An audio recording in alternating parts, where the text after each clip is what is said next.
Hello friends, स्वागत है आपका एजू हब में। और मैं आ गया हूँ इंडियन ज्योग्राफी का एक और नया लेक्चर लेके, लेक्चर नंबर 8। यह है नदियों के आधार पर हिमालय का विभाजन। हिमालय का नदियों के आधार पर भी विभाजन किया गया है।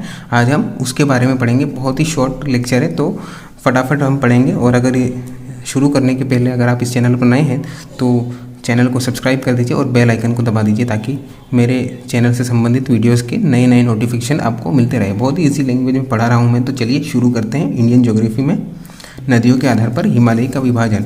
जो नदियों के आधार पर हिमालय का विभाजन किया है उसका श्रेय जाता है किसे?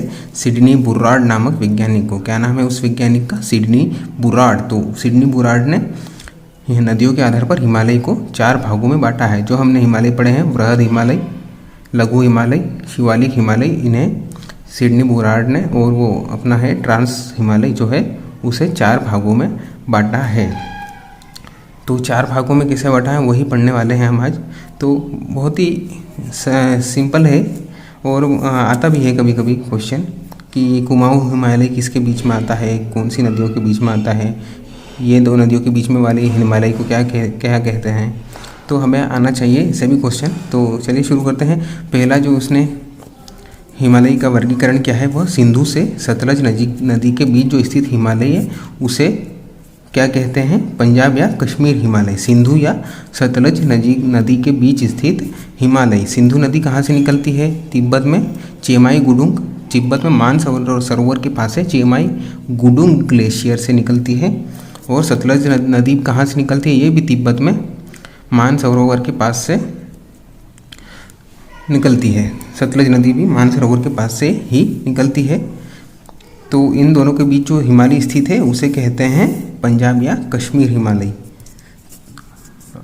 आगे बढ़ते हैं हम। थोड़ा मैं डायग्राम बनाकर भी बता देता हूँ। ये जैसे जा रही है सिंधु नदी, ये हो गई सिंधु नदी, और ये जा रही है सतलज नदी। सतलज नदी दोनों कहाँ से निकलती है? मानसरोवर के पास से निकलती है, चेमाई गुडुंग ग्लेशियर से निकलती है सिंधु नदी। और सतलज नदी निकलती है मानसरोवर के पास से ही तिब्बत में राकसताल झील से निकलती है सतलज नदी। और सतलज नदी कहाँ बहती है? सिंधु नदी बहती है कश्मीर होते हुए जाती है पाकिस्तान में। सतलज नदी बहती है उत्तराखंड से सतलज नदी निकलती है हिमाचल प्रदेश से बहते हुए निकलती है, ये पंजाब में बहती है। पंजाब को 5 नदियों का देश भी कहा जाता है, पंचनद देश। 5 नदियाँ बहती है, उन 5 नदियों में सतलज नदी सबसे बड़ी नदी है। कहाँ पर? पंजाब में। तो सिंधु और सतलज के बीच जो हिमालय स्थित रहेगा उसे कहेंगे पंजाब या कश्मीर हिमालय। इसमें तीनों आ जाएंगे हमारे हिमालय। अगर ट्रांस हिमालय आता है तो वो भी आ जाएगा। ट्रांस हिमालय, वृहद हिमालय का भी कुछ भाग आ जाएगा, लघु हिमालय का भी कुछ भाग आ जाएगा, और हमारा शिवालिक श्रेणी भी आ जाएगी। ये चारों जो सिंधु और सतलज नदी के बीच जो स्थित है चारों हमारे जो पर्वत हैं, पर्वत श्रेणियाँ, उन्हें क्या कहेंगे हम? पंजाब या कश्मीर हिमालय। ये है पंजाब या कश्मीर हिमालय। डायग्राम भी आप ऐसे बनाना चाहो तो बना सकते हैं, और अगर नहीं बनाना चाहो तो मैंने लिख दिया, उसी प्रकार से हम समझ भी सकते हैं, ज़्यादा डिफिकल्ट नहीं है। और इसके बाद में आता है सतलज नदी व काली नदी के बीच। अब यहाँ सतलज नदी आ गई है, अब हमारे काली नदी ड्रॉ करना पड़ेगी। ये जा रही है काली नदी। काली नदी कहाँ से निकलती है? उत्तराखंड में ही वृहद हिमालय से निकलती है। वृहद हिमालय में काला पानी नामक स्थान से निकलती है। तो कहाँ से निकलती है? उत्तराखंड में काला पानी नामक स्थान से काली नदी निकलती है, और ये गंगा की सहायक नदी है। तो इस सतलज नदी और काली नदी के जो बीच स्थित हिमालय है वह है कुमाऊं हिमालय। ये तीनों वापस से आ जाएंगे। यहाँ पर ट्रांस हिमालय नहीं आएगा, यहाँ पर आएगा वृहद हिमालय, लघु हिमालय, और यह है शिवालिक हिमालय। तो इन्हें इस हिमालय को क्या कहेंगे? ये जो तीनों हिमालय आ रहे हैं इसके बीच में, सतलज नदी और काली नदी के बीच में, उसे कहेंगे कुमाऊं हिमालय। तीसरा जो वर्गीकरण करा है वह है काली नदी और तीस्ता नदी के बीच में। ये जा रही है तीस्ता नदी। तीस्ता नदी कहाँ से निकलती है? सिक्किम से निकलती है। तो काली नदी और तीस्ता नदी के बीच में वापस हम 3 हिमालय बना लेंगे। ये हो गया वृहद हिमालय, ये हो गया लघु हिमालय, ये हो गया शिवालिक श्रेणी। तो काली नदी और तीस्ता नदी के बीच स्थित हिमालय को क्या कहेंगे? नेपाल हिमालय। नेपाल, हिमालय।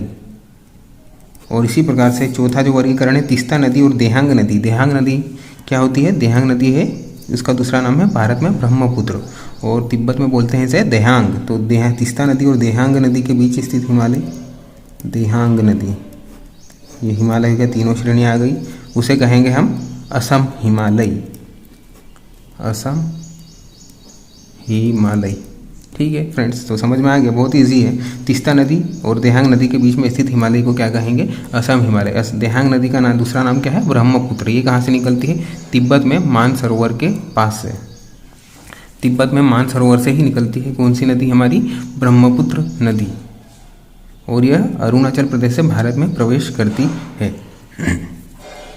तो ये 4 प्रकार के हिमालयों का वर्गीकरण जो हमने पढ़ा है, ये नदियों के आधार पर जो वर्गीकरण किसने किया है? सिडनी बुरार्ड ने जो किया है वह हमने पढ़ा है। इससे क्वेश्चन आ जाते हैं कभी कभी कि कुमाऊं हिमालय कहाँ पर स्थित है, किन 2 नदियों के बीच में स्थित है? तो उसका आंसर आएगा सतलज नदी व काली नदी के बीच स्थित है। कौन सा हिमालय? कुमाऊं हिमालय। या फिर यूँ भी पूछ सकते हैं कि काली नदी कहाँ से निकलती है, काली नदी का उद्गम स्थल बताइए। सतलज नदी और सिंधु नदी तो पूछते ही हैं, काली नदी और तीस्ता नदी पूछ सकते हैं।